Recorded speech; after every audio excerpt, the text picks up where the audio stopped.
नालागढ़ जिला प्रशासन ने अवैध माइनिंग के खिलाफ कड़ा रुख अपनाया हुआ है, जिसके चलते नालागढ़ के रतियोड़ के पल्ली खड्ड में अवैध माइनिंग कर रहे एक पोकलिन व टिपर को जब्त किया।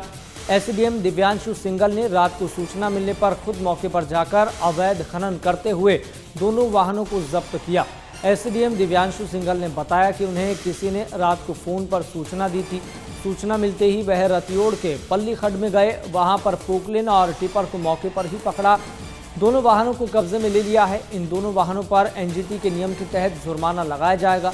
उन्होंने सभी विभागों के अधिकारियों को आदेश किए हैं कि वह अवैध खनन को रोकने के लिए मौके पर जाकर एनजीटी के नियमों के तहत चालान करें।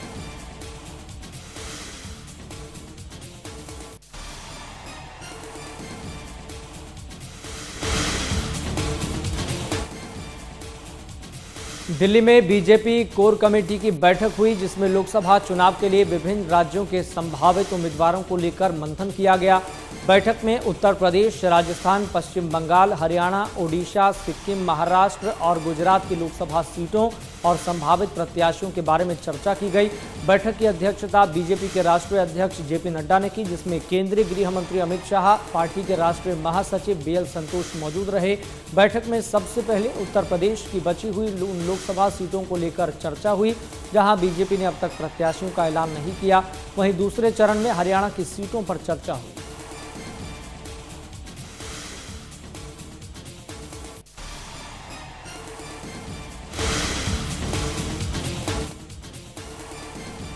दिल्ली में कांग्रेस हेडक्वार्टर में वर्किंग कमेटी की मीटिंग हुई। कांग्रेस की मीटिंग में लोकसभा चुनाव 2024 के लिए चुनावी घोषणा पत्र पर चर्चा हुई। मैनिफेस्टो कमेटी ने पहले ही ड्राफ्ट सीडब्ल्यूसी को मंजूरी के लिए भेज दिया था। मीटिंग के दौरान अध्यक्ष खड़गे ने मौजूद नेताओं से कहा, वे कार्यकर्ताओं से मैनिफेस्टो में शामिल हर मुद्दे को देश के हर गाँव और घर तक पहुँचाएं। मिली रिपोर्ट्स के मुताबिक मैनिफेस्टो में 5 न्याय, युवा, नारी, किसान, श्रमिक और हिस्सेदारी न्याय शामिल किए गए हैं। हर न्याय के तहत कांग्रेस कुल 25 गारंटी भी दे रही है। पार्टी हेडक्वार्टर में हुई बैठक में सोनिया गांधी, राहुल गांधी के अलावा अध्यक्ष मल्लिकार्जुन खड़गे, राजस्थान से सचिन पायलट, प्रियंका गांधी समेत कई सीनियर कांग्रेसी नेता शामिल हुए।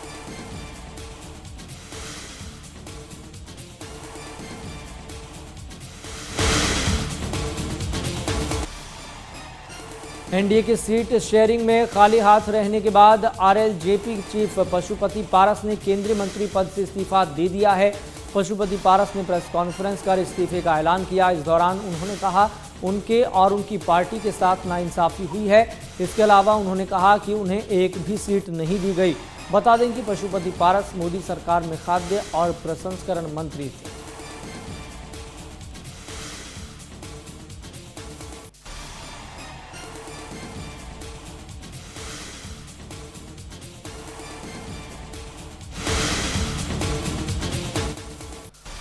लोकसभा चुनाव से पहले महाराष्ट्र नवनिर्माण सेना यानी कि मनसे प्रमुख राज ठाकरे दिल्ली पहुंचे। सियासी गलियारों में चर्चा है कि राज ठाकरे बीजेपी शिवसेना गठबंधन में शामिल हो सकते हैं। बता दें कि महाराष्ट्र के डिप्टी सीएम देवेंद्र फडणवीस और बीजेपी प्रदेश अध्यक्ष चंद्रशेखर बावनकुले पहले से ही दिल्ली में मौजूद हैं। सूत्रों की माने तो गठबंधन में शामिल होने की एवज में राज ठाकरे 2 सीटों की मांग कर सकते हैं, जिसमें दक्षिण मुंबई और शिरडी सीट शामिल है। इससे पहले मनसे के 3 नेताओं ने पिछले महीने फडणवीस के आवास पर मुलाकात की थी।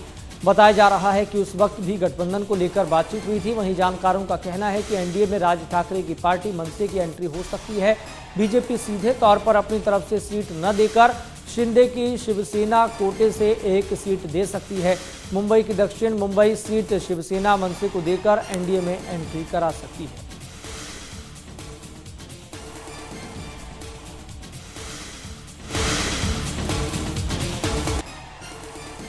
लोकसभा चुनाव की तारीखों के ऐलान के साथ ही देश में अब सियासी घमासान भी तेज हो चुका है।